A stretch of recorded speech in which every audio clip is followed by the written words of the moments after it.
how to learn advanced soft acro flows.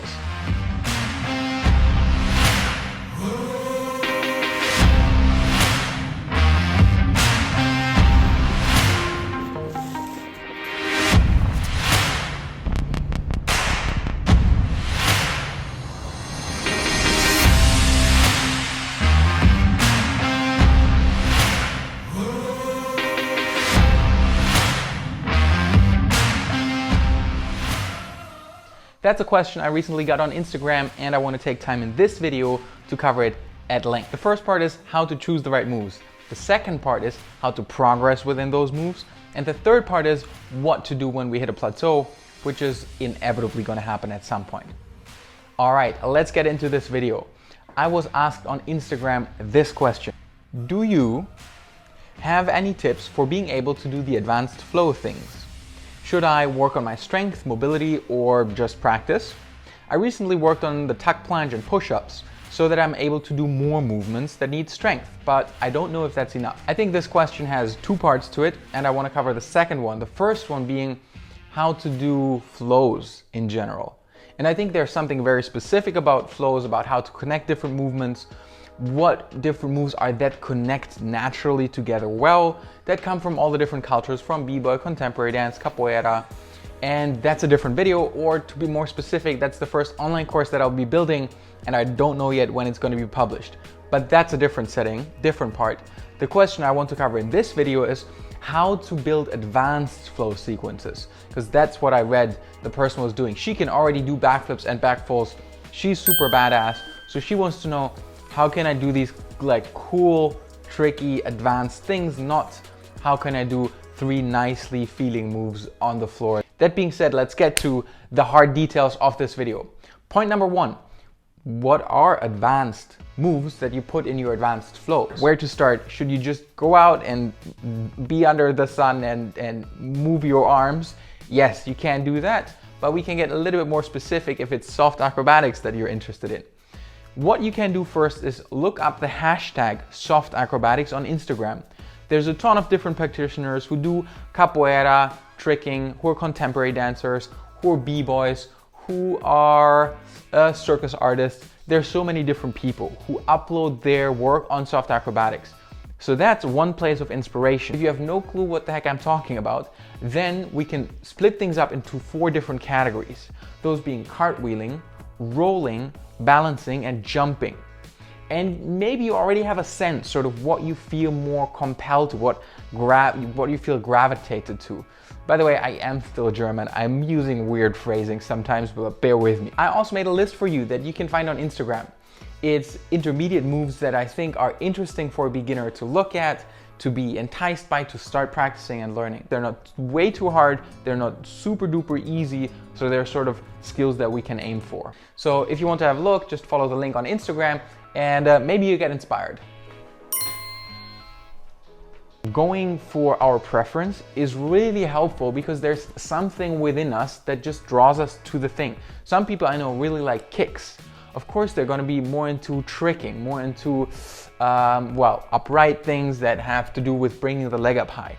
Other people I know really love rolling across the back, across the front of the body, and it has this nice sort of connectivity across the floor to it. What do I like? I really like forward cartwheels for some reason, but there's also flips that I really love doing. So there's already something in there, likely as I'm talking, where you're more like, yeah, I kind of want to do this. From there on, what do you do? I usually start with the people that I train online by picking 2 different skills, because 2 is kind of nice. They can be a bit different. We don't get hung up on a single thing, but they're also, it's a small enough range that we for sure can make progress. If you want to pick more skills, you always can. If you get frustrated or stuck, maybe narrow it down to 2 skills. Once you have decided on your 1, 2, maybe 3 different skills, then start with any one of them and pick the most basic progression that you can think of that you can still do right now, right this second, or on your next training session. There's actually some trickiness to it because not all skills are perfectly scalable. But we can look at a few examples and then see probably we can apply that to a wide range of skills. So what to do if you want to practice an aerial?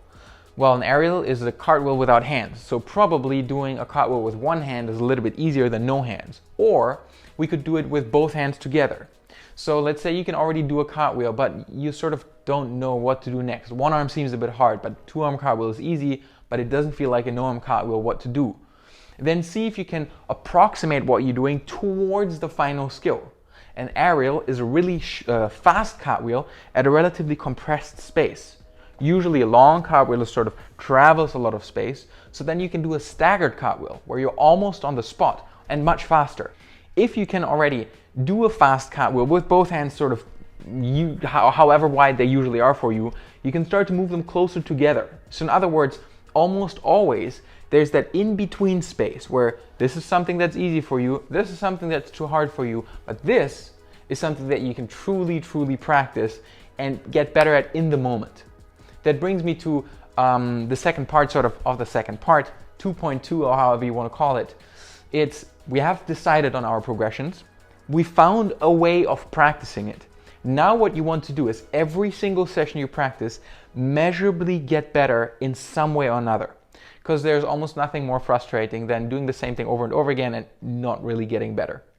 I want to record different videos on all the ways that we can measure progress in acrobatics, because it's not as straightforward as saying, can you bench 50 kg, then bench 52 kg next time, where you can just add numbers. It's like, duh, that makes a lot of sense. That's progress, right? But in acrobatics, it can be a bit tricky. Anyways, separate video. Before I digress, still, if you're in your session, try to find some way of knowing that you progress. For example, if you're just starting to learn cartwheels and you do slanted cartwheels that are kind of not as inverted, you could put up a camera and look at how inverted are you. If you do any jumping skill, like an aerial or like a diving cartwheel where for a moment you're completely off in the air, you could count the frames on your camera recording to see how long are you in the air for. If at first you're in the air for 3 frames out of the 24 that you selected on your camera, then you could try to aim for 4 or 5 frames in the air next time. That is measurable. So in other words, the measure doesn't matter, but we want to measure it in some way.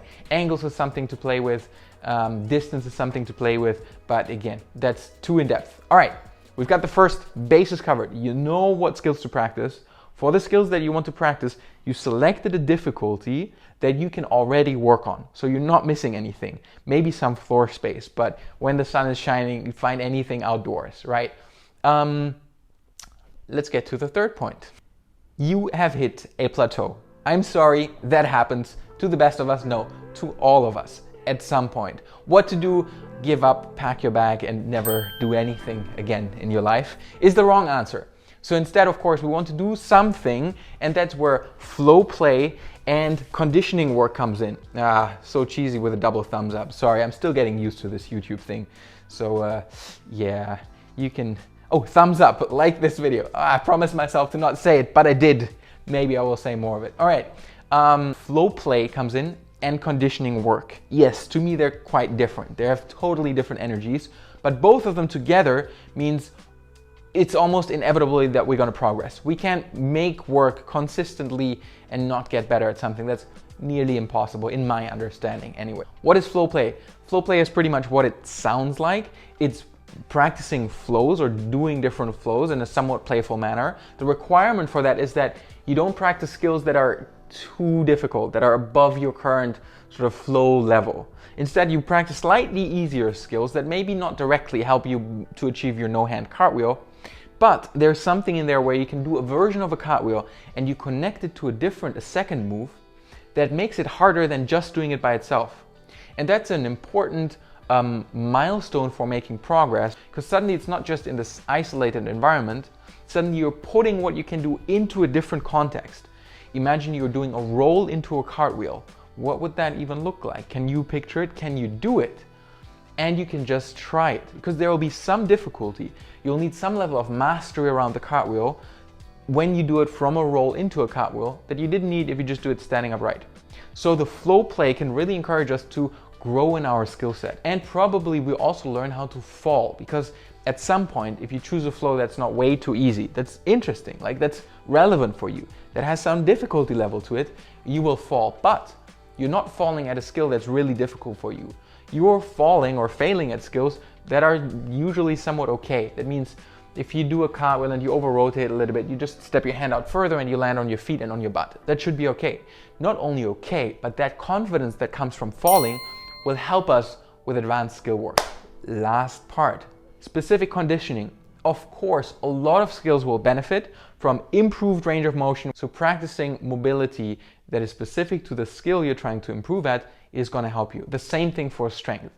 And there, in my experience, there's some general mobility and strength things that are helpful. For example, if you can do a front split, chances are your cartwheels are going to look nicer, feel easier, be better than if you can barely touch your feet. That makes sense, right? So there are some general qualities, but there are also qualities that really apply specifically to the move.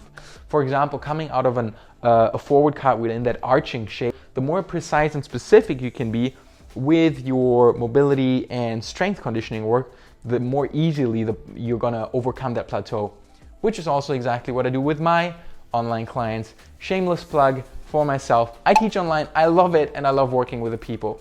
That was it so far in the video. Of course, if you'd like to know more, you can follow the hashtag #SoftAcrobatics. Follow me at @SoftAcroAaron on Instagram.